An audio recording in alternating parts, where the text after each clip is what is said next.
কথা সাহিত্যের আরেকটি আসরে সবাইকে স্বাগত।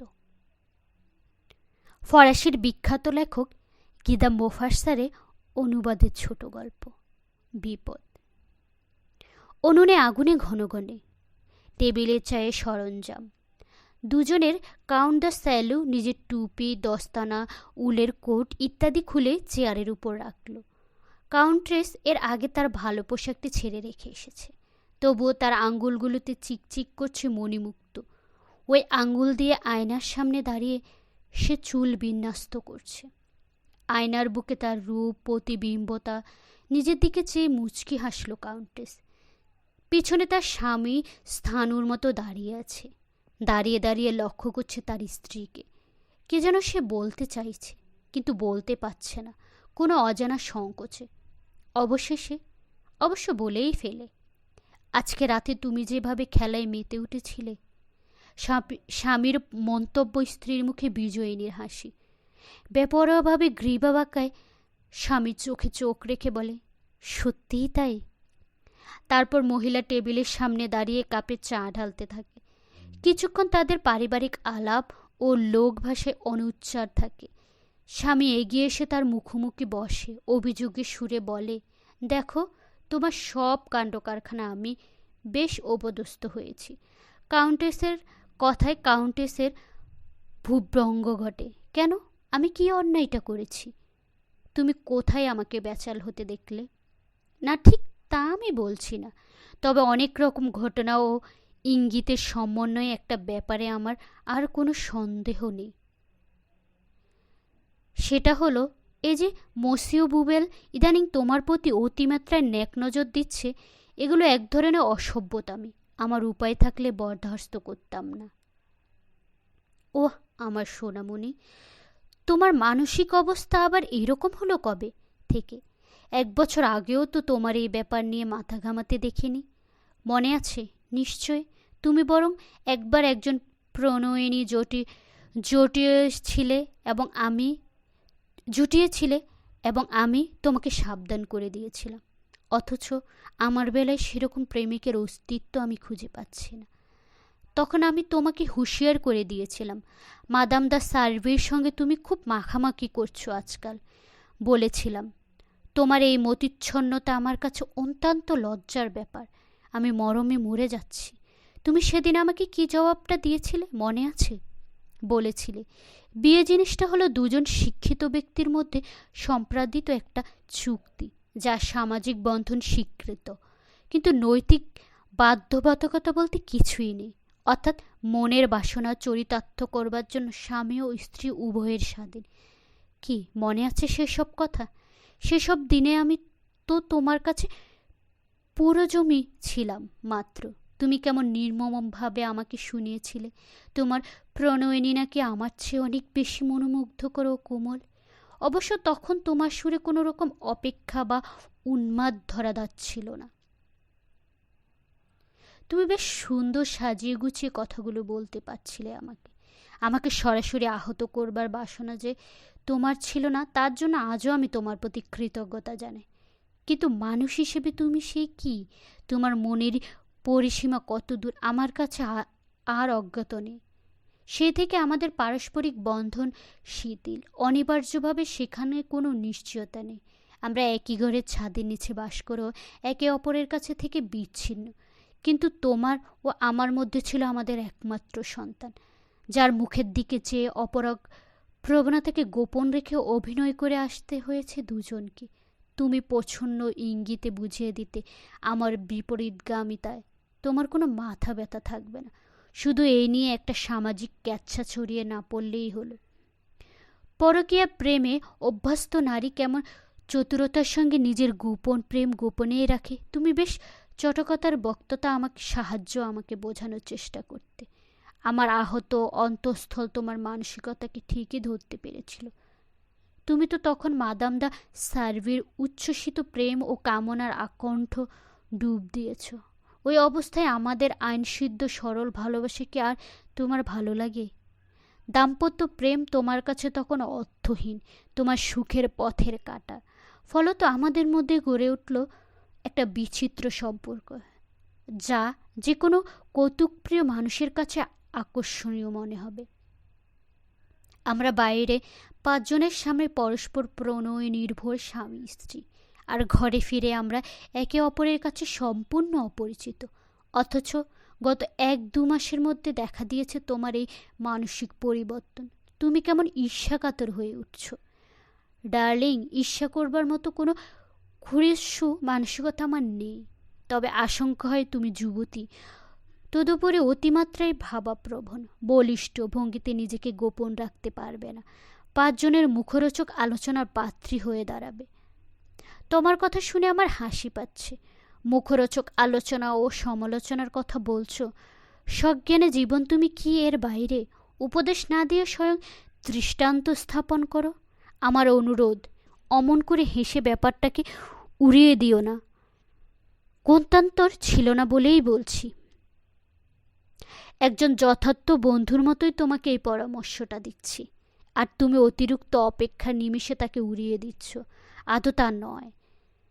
যেদিন নিজের মুখে মাদাম দ্য সার্ভির সঙ্গে তোমার পরকীয়া প্রেম কবুল করলে, আমি তো সেদিন থেকেই অনুরূপ কোনো ঘটনার নায়িকা হবার অধিকার লাভ করেছি। অথচ বাস্তবে আজ পর্যন্ত আমি তেমন কিছু করে উঠতে পারিনি। আমার আরও কিছু বলবার আছে। দাঁড়াও, আগে আমাকে বলতে দাও। হ্যাঁ, তোমার মতো কোনো ঘটনা এখনও ঘটাতে পারিনি, এখনও কোনো মনমতো পুরুষ আমাকে জোটেনি। তবে সন্ধানে আছি, পেলেই ঠিক খেলিয়ে তুলব। আহ, আমার সে প্রেমিক হবে সুন্দর, বলিষ্ঠ, তোমার চেয়েও সুন্দর। আমার পছন্দ ও রুচিকে তখন তুমি প্রশংসা করবে নিশ্চয়। কি ব্যাপার, মুখ কালো হয়ে যাচ্ছে কেন? তোমার কাছ থেকে এ ধরনের রসিকতা আমি আশা করিনি। যাহ বাবা, আমি মোটেও রসিকতা করছি না, এটা আমার অন্তরের কথা। তোমার 1 বছর আগের একটি কথা আমি ভুলে যাইনি, কাজে আজ বা আগামীকাল তুমি কী ভাববে বা বলবে তা নিয়ে আমি আর মাথা ঘামাই না। ইচ্ছে যখন হয়েছে, প্রেমিক একজন জোটা বই।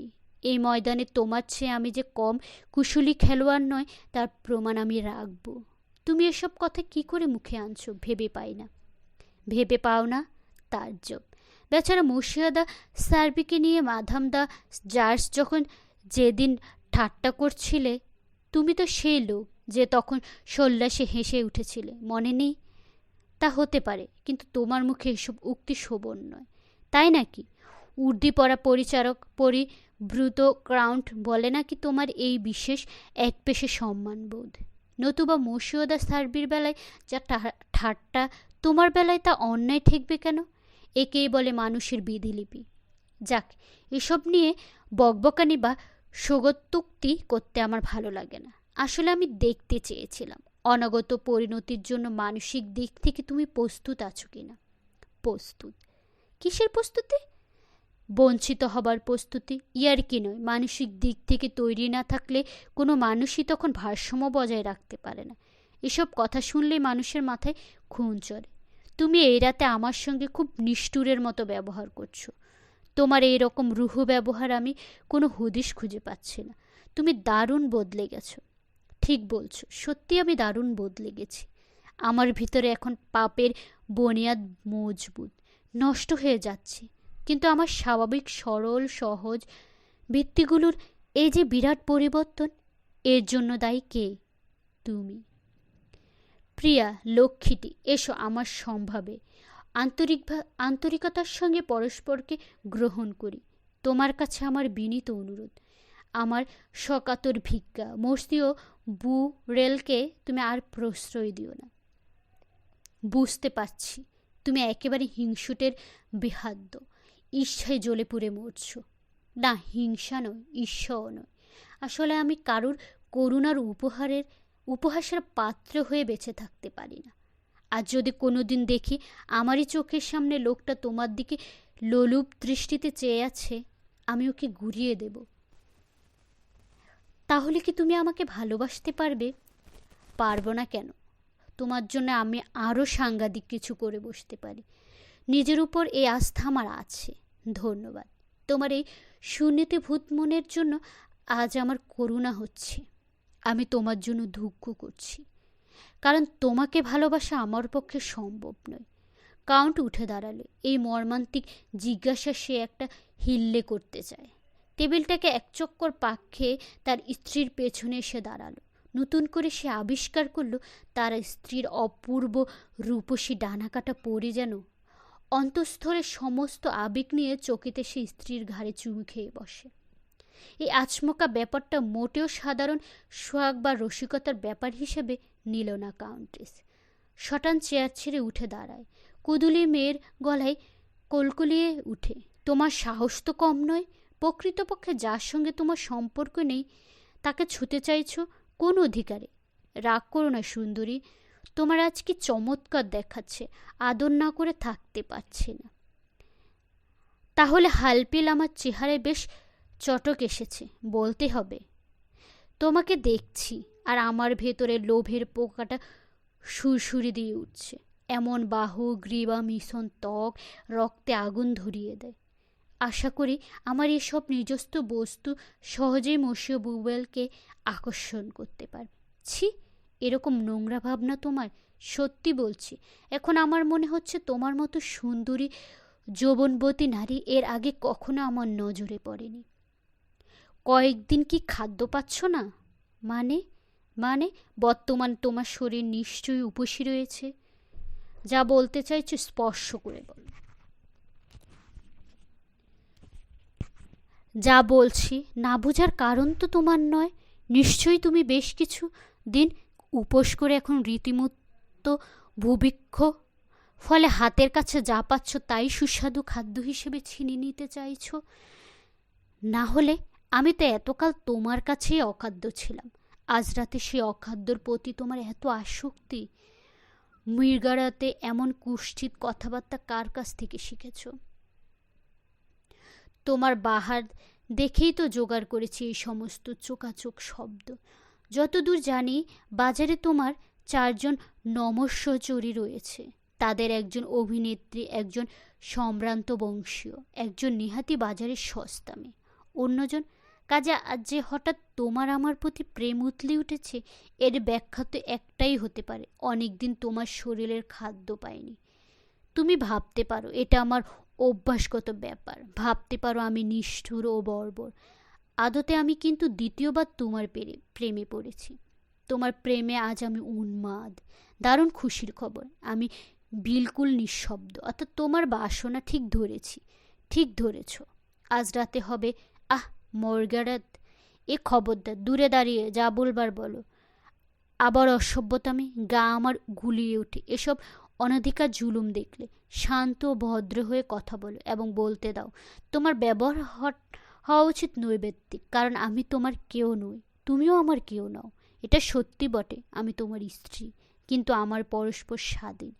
আজ হোক কাল হোক আমি কাউকে না কাউকে প্রেম নিবেদন করবই। তবে যদি উপযুক্ত মূল্য দিতে রাজি থাকো আমি তোমাকেই প্রথম সুযোগ দেব।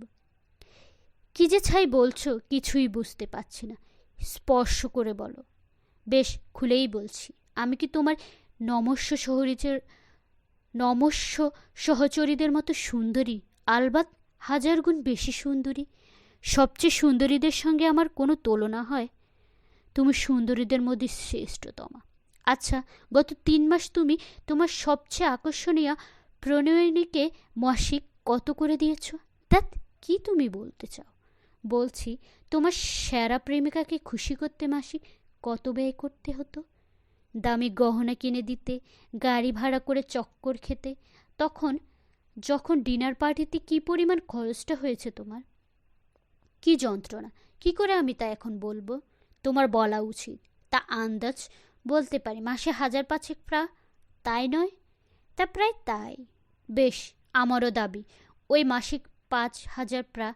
আজ রাত থেকে পাক্কা একটি মাস তুমি আমাকে উপভোগ করতে পারবে। মৃগারে, তোমার কি মাথা খারাপ হয়েছে? মাথা আমার ঠিক আছে। দরে না পোষালে বলো, আমি এখন নিজের ঘরে ঢুকি। কাউন্টেস নিজের ঘরে গিয়ে ঢুকে। গোটা ঘরময় কাউন্টেসের শারীরিক সুগন্ধ।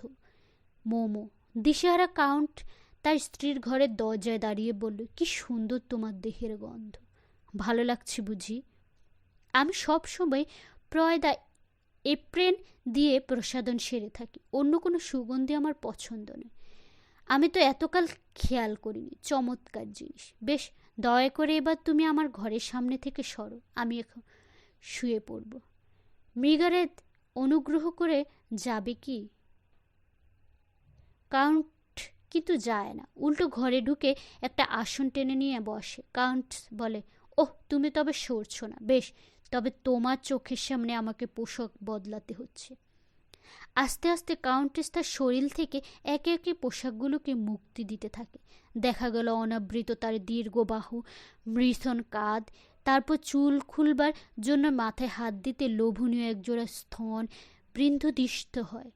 তৃপ্ত শরীর নিয়ে কাউন্ট তার দিকে এগিয়ে এলো এক পা। সঙ্গে সঙ্গে কাউন্টেস হুঁশিয়ার করে দেয়, আবার বর্বরতা করতে এসো না, আমি বরদাস্ত করব না মোটে। কাউন্ট ওর দুটি হাত জড়িয়ে ধরে চুমু খাবার প্রাণান্ত প্রয়াস করে। কাউন্টেস ঝটিতে নিজেকে মুক্ত করে নেয়, ড্রেসিং টেবিল থেকে একটা সেন্টের শিশি তুলে স্বামীর মুখের উপর ছুঁড়ে মারে। আঘাত পেয়ে কাউন্ট তেতো লাল, দাঁতে দাঁত ঘষে উচ্চারণ করে, শয়তানি নস্যার। হ্যাঁ, আমি শয়তানি নস্যারই বটে। তুমি তো আমার সত্যই জানো। মাসিক 5,000 অসম্ভব। কারণ কারণ কোনো স্বামী তার স্ত্রীর বিছানায় যাবার জন্য টাকা ঘুষ দেয় না। টাকা না দিলে তুমি আমার কাছে জুলুমবাজ লোক হিসেবে অভ্যন্তনা পাবে। হ্যাঁ, আমি জুলুমবাজি, তাই বলে টাকা দিয়ে স্ত্রীকে কেনার মতো কুৎসিত কাজ করতে আমি রাজি নই। অথচ বাজারে একটা মেয়ের পায়ে টাকা ঢেলে দিতে তোমার রুচিতে বাঁধে না। বাড়িতে স্ত্রী থাকা সত্ত্বেও এরকম মেয়েবাজি করে যাওয়াটা কি কুৎসিত নোংরা কাজ নয়? কুৎসিত নোংরা কাজ হলে সেটা খুব একটা অস্বাভাবিক নয়, কিন্তু স্ত্রীকে সম্ভর্গ করবার জন্য টাকা ঢালতে হচ্ছে, এর চেয়ে অপমানকর ঘটনা কি আর হতে পারে? কাউন্টেস বিছানায় উঠে তার মোজা খুলতে থাকে। ক্রমশ দেখা যায় তাই অনুপম পদযুগল নরম পায়ের ডিম, মাখন রং জানু। কাউন্টেস গলায় স্বর ধরে আসে, মৃগারেদ, তোমার অসঙ্গত বাসনা ত্যাগ করো। কোনটা অসঙ্গত? ওই 5,000 অসঙ্গত মোটেও নয়। তুমি আমার সঙ্গে প্রেম ফষ্টি নষ্টি করতে চাইছ, অথচ কার্যরত আমরা একে অপরের কাছে অপরিচিত। তুমি তো আমাকে আবার বিয়ে করতে পারো না, কারণ সে পর্বটি অনেকদিন আগেই সম্পূর্ণ করা হয়েছে। এখন কেবলমাত্র তুমি আমাকে কিনে নিতে পারো, আমার যা দাম তাই দেবে। হা ঈশ্বর, তুমি কি এর আগে টাকার বিনিময়ে নারী সম্পর্ক করনি? তুমি যদি বাজারে বহুভোগ্য মেয়েদের পেছনে জলের কত টাকা ব্যয় করতে পারো, আমার মতো প্রায় পবিত্র স্ত্রীর জন্য কেন খরচ করতে পারবে না? বরং সেটা কি চমৎকার হবে না? একটা নতুন দৃষ্টান্ত স্থাপন করতে পারবে, তোমার মজা আসবে। আমি জানি টাকা খরচ করতে পারলে পুরুষদের পুরুষত্ব তৃপ্ত হয়। দেখবে ওইসব অবৈধ প্রেমের চেয়ে এই দাম্পত্য চুক্তিতে স্ফূর্তি অনেক বেশি পাবে। কি? কথা শেষ করে কাউন্টেস কলিং বেলে টেপে বলে, এখনো যদি সসম্মানে বিদায় না হও, আমি আমার পরিচারিকাকে ডাকতে বাধ্য হব। উপায়হীন দুঃখিত কাউন্ট পকেটে হাতরে এক তারা নোট বের করে স্ত্রীর দিকে ছুঁড়ে দেয়। এই নাও ডাইনি, 6,000 আছে। কিন্তু মনে রাখো।